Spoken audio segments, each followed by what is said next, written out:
All right, students, so this is Unit 1, Chapter 1 of Physical Science. Now, the first slide of all of my presentations will have our essentially I can statements, but instead of I can, I put I will. So I will know what technology and science have to do with each other and so forth, okay? And at the end down here, it says I will know the difference between a scientific theory versus a law. You can take a look at this later.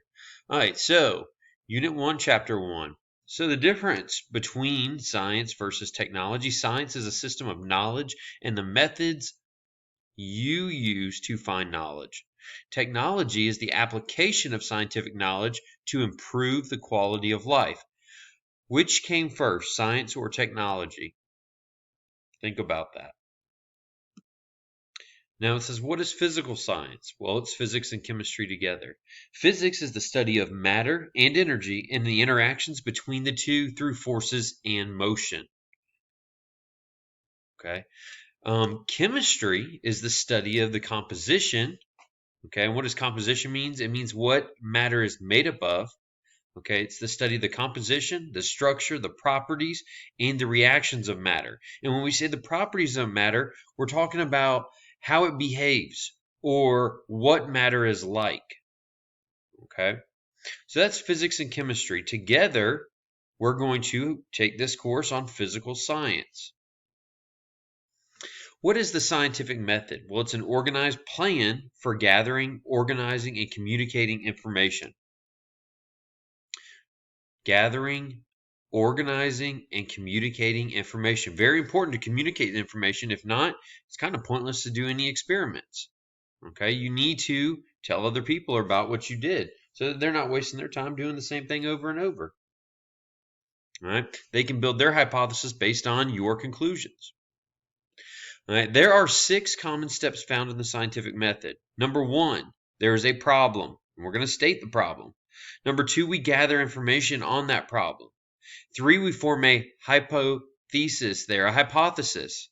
Hypo means below. Thesis is theory there. This is beneath a theory. It's not a theory yet. Okay, so we're going to form a hypothesis. We're going to test the hypothesis. All right, we're going to analyze the data. And lastly, draw the conclusions. After we draw conclusions, it is very important to communicate our conclusions to let the world know. Okay, at that point, they'll look at new problems and they might use what we taught and what we discovered, and go forward with that. All right, helping to solve more and more problems. Now, step 1. Curiosity. A scientist will wonder how or why something does what it does, and then they propose a question to whatever they're curious about. Okay, or they state the problem. Step 2, the scientist must gather information about the topic of his or her curiosity. Okay, ask questions why. Number 3, we're going to make a hypothesis. What is a hypothesis? It's an educated guess or prediction based on our current knowledge, based on what we already know. Step 4, our experiment here. Okay, our problem. Which objects will sink and which objects will float in your picture there?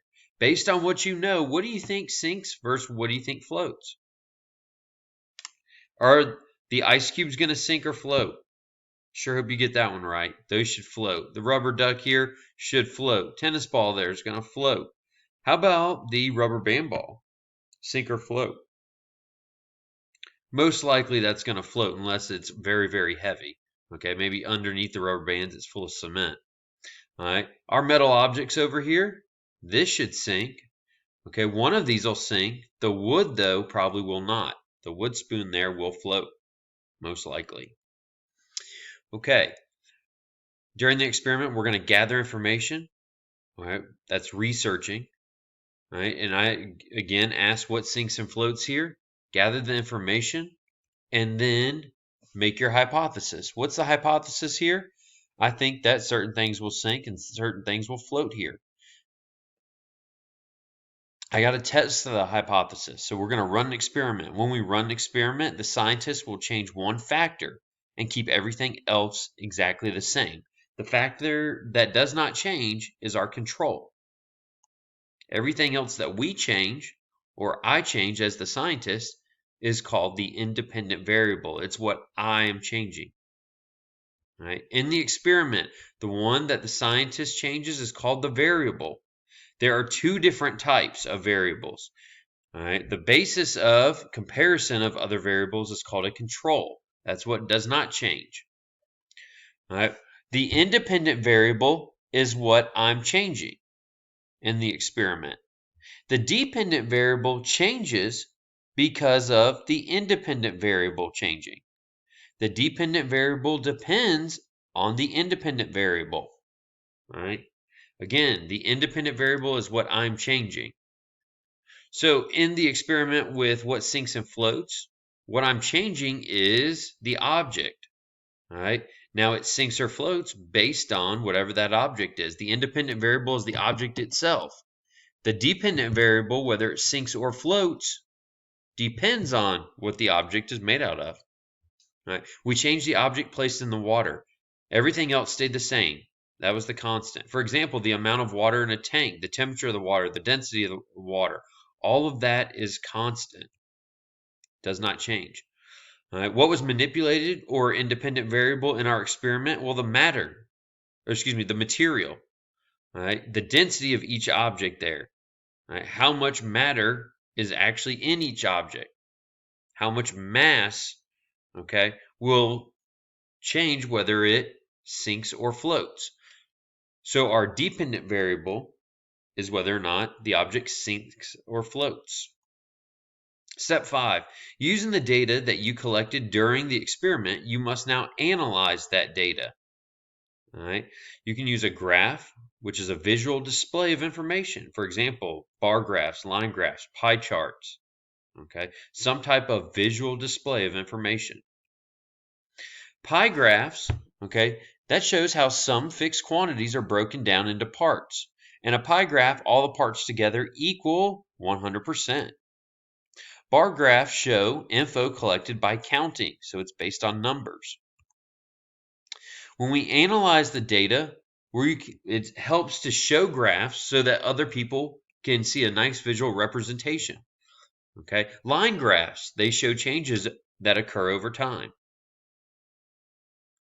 All right. Directly proportional graphs. It's a ratio of two variables, okay?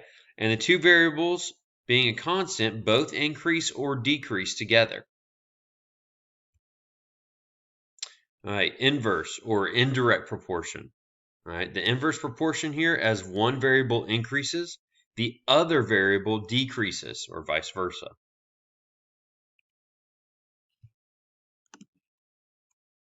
Step 6.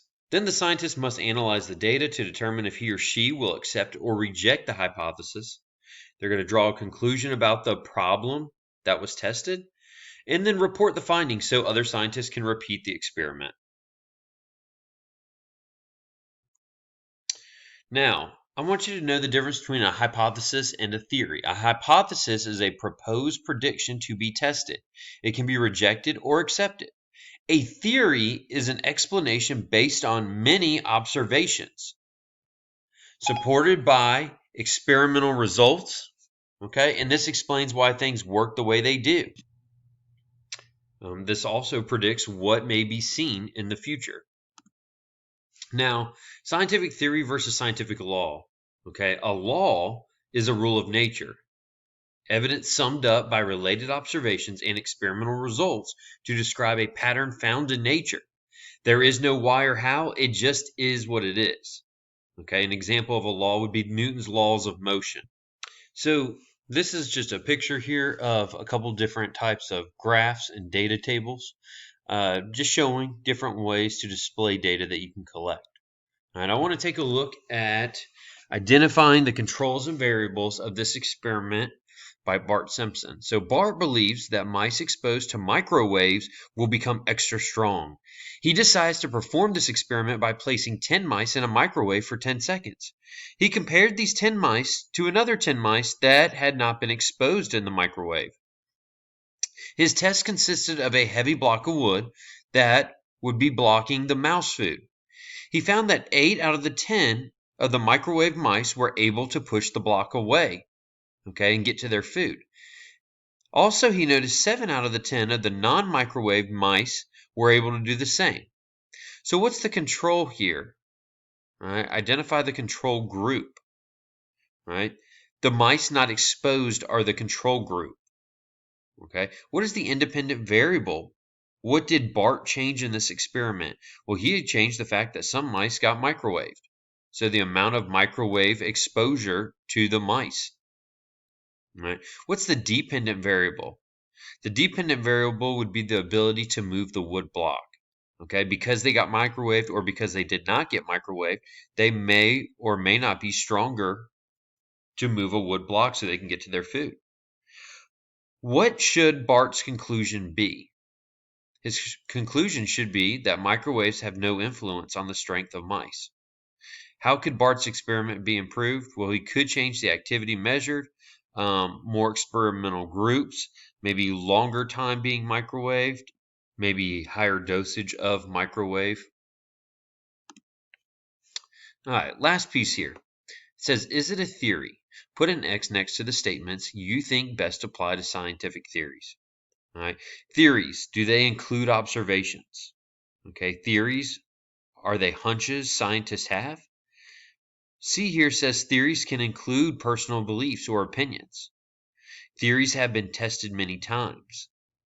Theories are incomplete, temporary ideas. A theory never changes. Theories are inferred explanations strongly supported by evidence. Theories are a scientific law that has been proven and a theory has not. And then theories are used to make predictions, and laws are more important to science than theories. I want you to think about these, and at this point, we are done with today's lesson on the scientific method and a theory versus law. Now, I know your notes are not complete yet. However, they will be after we do part 2 of Unit 1 here. Unit 1, Chapter 1, Part 2.